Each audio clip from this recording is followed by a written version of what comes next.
L'aide familiale, c'est tout ce qui est comment maintenir le plus longtemps possible une personne, un bénéficiaire, à son domicile. Donc l'aide familiale va être formée aux soins d'hygiène et de confort, bien évidemment, mais va aussi être formée à la psychologie, va aussi être formée au maintien de la comptabilité du bénéficiaire, à son hygiène alimentaire, donc l'aider à faire les courses, l'aider à cuisiner, etc., à l'hygiène de la maison. Donc vraiment, l'aide familiale va être la personne de confiance de la personne dépendante afin de pouvoir la garder au domicile dans les meilleures conditions possibles. L'aide-soignante, elle va plutôt travailler ou en maison de repos ou à l'hôpital. Pouvoir comprendre ce qui se passe avec le patient, comprendre ce qui se passe avec sa pathologie, avec son traitement, afin de pouvoir vraiment être un relais au niveau du corps infirmier et médical. Donc l'aide-soignant est vraiment la personne qui est en première ligne au niveau du patient. On dévalorise un peu le métier en se disant tiens, c'est un peu l'aide ménagère qui va aller faire du travail de nettoyage, point à la ligne. C'est vrai qu'il y en a, mais elle peut faire tout autre chose aussi. Par exemple, une maman qui vient d'accoucher et qui a eu des jumeaux ou des triplés peut très bien faire appel à un service d'aide familiale et on vient l'aider pour seconder la maman autour des enfants, aller les conduire à l'école, etc., faire les courses, aller les récupérer à l'école. Ce sont toutes des choses que l'aide familiale peut faire aussi. Donc il y a deux orientations. Il y a l'option qualifiante aide familiale qui se fait en 5e et 6e professionnel. 5e aide familiale, il y a 3 stages, pareil de 3 semaines, à raison de 3 jours par semaine. Et en 6e aide familiale, il y a 4 stages. Les élèves ne vont bien sûr pas en stage à l'hôpital. Les élèves vont en stage au domicile, vont aller voir ce que sont les enfants différents. Donc vont en institution où il y a des enfants avec certains handicaps. Et vont aussi en stage en maison de repos.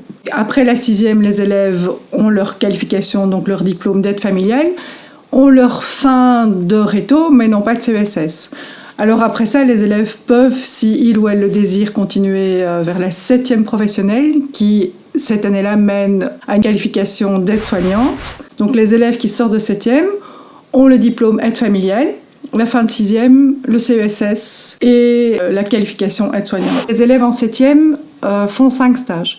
Il y a un stage en psychiatrie, un autre stage se passe au domicile, et là les jeunes suivent une infirmière au domicile. Il y a aussi 3 stages à l'hôpital, donc un en chirurgie, un en médecine et un autre en gériatrie ou en revalidation.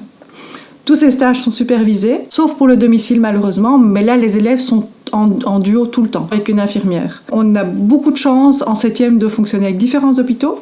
Donc les élèves vont sur différents lieux de stage et même différentes infrastructures, ce qui leur donne l'occasion de vraiment se rendre compte ce qui leur plaît le plus et aussi dans quel contexte ils préfèrent travailler. Une grande infrastructure, un très gros hôpital ou alors une infrastructure plus petite. Moi, je donne le cours d'éducation nutritionnelle. C'est un cours de 3 heures semaine. Où il y a une partie diététique et une partie pratique cuisine. C'est faire avec des légumes, des fruits, de la viande, des aliments du quotidien, faire des petits menus assez élaborés, mais on n'a quand même que 2 heures semaine, mais des menus diététiques.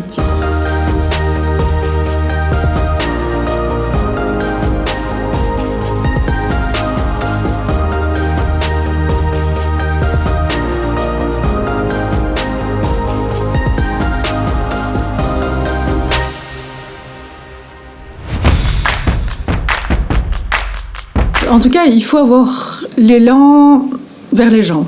Je pense que ça, c'est la première chose. Il faut avoir de l'empathie. Il faut être à l'écoute des autres. Il faut avoir envie de côtoyer des personnes. Enfin, il faut être sociable déjà. Des élèves qui vont être renfermés, plus timides, vont avoir beaucoup plus de difficultés qu'un élève qui parle avec tout le monde et pour qui c'est très facile. Il faut s'adapter tout le temps à chaque situation. Chaque personne est différente, chaque personne est unique. Alors quand les élèves sortent en tant qu'aides-soignants, les élèves travaillent comme aides-soignants. Le grand avantage, c'est que c'est un métier en pénurie. Et donc les élèves qui sortent de chez nous, en tout cas tous les élèves que nous avons formés, ont tous trouvé du travail. Très vite, les jeunes ont des CDI. Le fait d'avoir le CESS leur permet de continuer, s'ils le désirent, des études supérieures. Chaque année, on a des élèves qui continuent en soins infirmiers, qui continuent en breveté en soins infirmiers, ou qui font d'autres études dans le paramédical. On a eu ergothérapeute, on a secrétaire médical, voilà, tout ce qui mène un peu vers, dans cette même orientation de soins aux personnes. Dans cette école-ci, à Sainte-Marie-Jambe, on a décidé de privilégier aussi le tronc commun. Donc tous les cours qui vont permettre aux élèves d'avoir accès au CESS. Donc les lundis et mardis sont réservés aux cours généraux. Donc les élèves reviennent à l'école pour leurs cours généraux pour ne pas léser la matière du CESS, parce que c'est aussi notre objectif. C'est quand même une école où on prend soin des élèves et chaque cas, on en tient compte. En professionnel, on a la chance aussi d'avoir des petites classes. Ça veut dire qu'on peut mieux suivre les étudiants chez nous que peut-être dans des groupes où on est une quinzaine, une vingtaine, quoi. C'est vrai que l'école est bien équipée, on peut le dire, on en prend soin. Que ce soit ma collègue ou moi-même, on vient les superviser. On vient travailler avec eux plusieurs fois. On fait des évaluations formatives. On espère que les élèves vont s'améliorer. Et après, on arrive à des évaluations certificatives qui va nous permettre d'évaluer si oui ou non on va donner la qualification à l'élève.